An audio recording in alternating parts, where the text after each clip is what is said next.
tawarannya untuk bergaduh. Tetapi katalah kepadanya, fal yaqul, ini perintah Nabi SAW.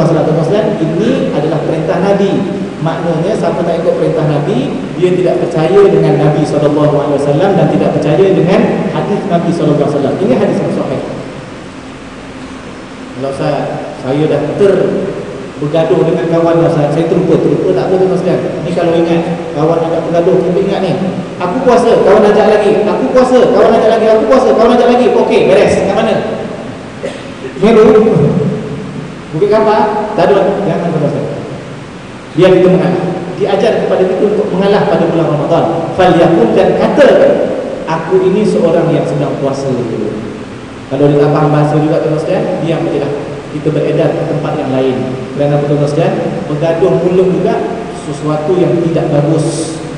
Sayyidina Abu Bakar Al-Khattab ketika duduk bersama dengan Nabi SAW, tiba-tiba datang seorang lelaki marah Sayyidina Abu Bakar. Tak tahulah dia sebab apa tiba-tiba dia marah. Sayyidina Abu Bakar diam, Rasulullah masih duduk di situ juga diam. Sayyidina Abu Bakar dimarah lagi, Sayyidina Abu Bakar masih diam, Rasulullah masih lagi duduk di situ. Kali ketiga, Sayyidina Abu Bakar jawab apa yang dituduh kepadanya. Pada waktu itu Sayyidina Abu Bakar pun bangun dan meninggalkan Sayyidina Abu Bakar dan lelaki tadi. Abu Bakar pun pelik, apa berlaku ni? Tadi aku tak jawab, okey, bila aku jawab Rasulullah belah, macam tu je. Baik.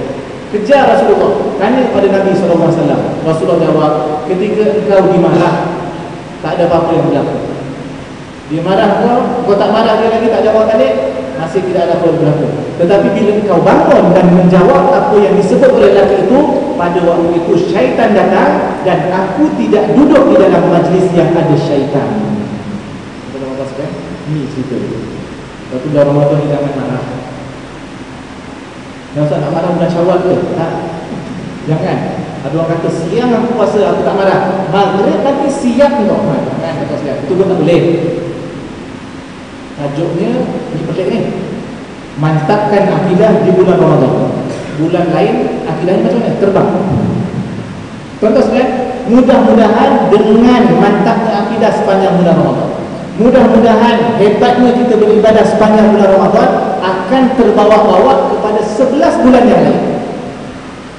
Mudah-mudahan. Nanti dah habis, dekat habis bateri, masuk bulan Syaban dia, puasa balik tuan sekalian. Nah tu, mudah-mudahan. Takkan 70 hari tak boleh, maknanya maintain sampai 11 bulan akan datang. Sebab bulan lain syaitan tidak dibelenggu. Kita masih boleh baik, okey. Sekarang ni Allah bagi kepada kita macam-macam fadilat. Allah juga rantai syaitan. Mana tuan-tuan, ini peluang. Tapi macam mana ya bulan Ramadan yang katanya syaitan dirantai, masih ada lagi orang buat maksiat, masih ada lagi orang menipu, masih ada lagi orang melakukan dosa. Tanya kepada dia, dia jawab, ini semua hasutan daripada syaitan. Dia kata, pandai pula. Syaitan kalau dengar tuan sekalian, dia akan jawab balik, salahkan aku pula. Aku kan sedang kena rantai. Engkau tu yang setan, kata orang setan.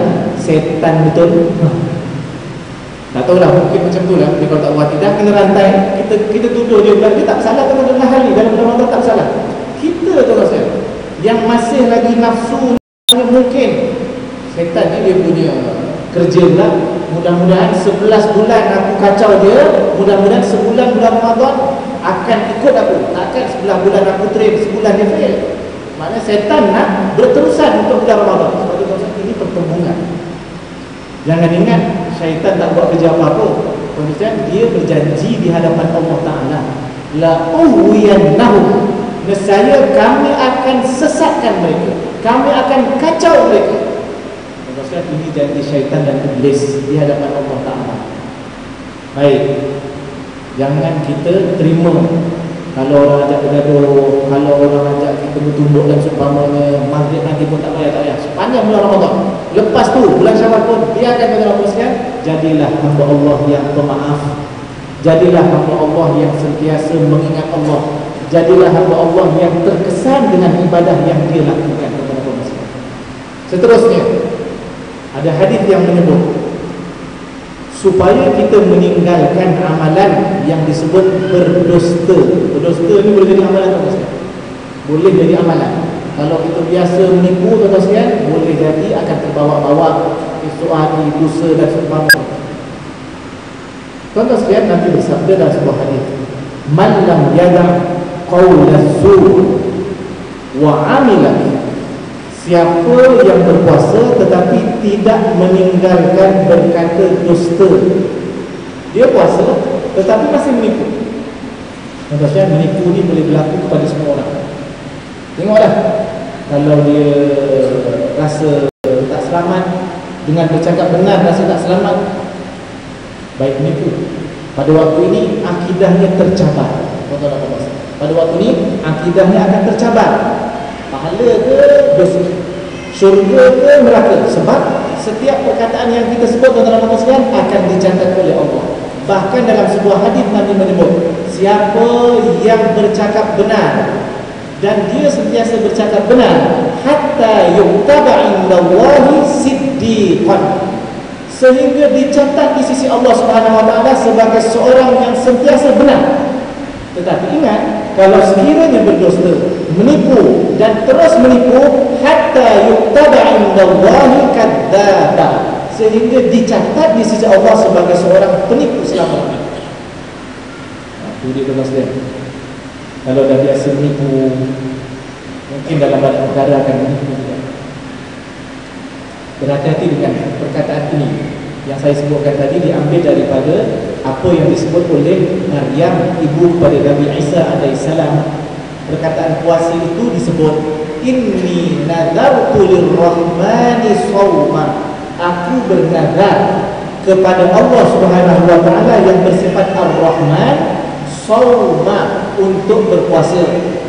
Bila cek balik dalam tafsir, para ulama menyebut Maryam tidak berpuasa daripada makan dan minum, tetapi Maryam ketika dituduh melakukan zina, ketika dituduh ada skandal, ketika dituduh melakukan perbuatan keji, Maryam mengambil pendekatan untuk diam. Jangan jawab dan jangan cakap. Maryam diam. Orang kata apa pun, dia balik semula ke bandar, bawa bayi, semua orang kata itu dan ini. Tetapi Maryam sudah bernazar untuk tidak berkata-kata 3 hari 3 malam. Akhirnya Allah izinkan yang menjawab, yang bercakap adalah anaknya Isa alaihissalam yang pada waktu itu masih kecil.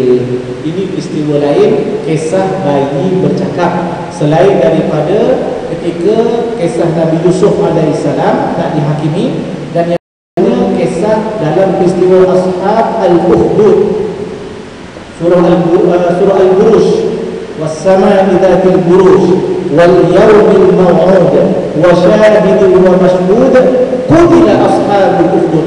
Maksudnya ketika sampai ayat ashabul ukhdud didatangkan dengan tafsir, iaitu hadis Nabi SAW yang panjangnya hampir 3 muka surat, menceritakan kisah bagaimana kisah seorang ghulam yang diuji oleh Allah Ta'ala, belajar daripada seorang ahli sihir, belajar juga ilmu daripada seorang pendeta yang beriman kepada Allah. Ringkas ceritanya, akhirnya dia beriman, tuan-tuan sekalian. Dibawa ke laut tapi tidak mati, dibawa ke atas bukit untuk dibuang ke bawah, juga tidak mati. Balik semula berjumpa dengan raja. Akhirnya dia bagi tahu kepada raja, kalau nak bunuh aku sambil bersyarat, kumpul ramai orang, dan selepas itu bacalah perkataan ini, dengan nama Allah Tuhan budak ini, Bismillahirrahmanirrahim. Dan maknanya tepat, pastikan anak panah itu terkena di antara telinga dan juga mataku, iaitu dahi sebelah sini. Disuruh begitu. Mula-mula belagak juga, tak nak baca bismillah pun, tak kena, tuan-tuan, tak kena. Orang dah kata prosedur dia mesti baca tu. Dia kumpul orang ramai, betul lah, tapi nak test, aku tak nak baca bismillah sebagaimana yang disuruh oleh budak ni. Sebab itu je syarat dan cara untuk mematikan budak ini berdasarkan yang disebut dalam hadis itu.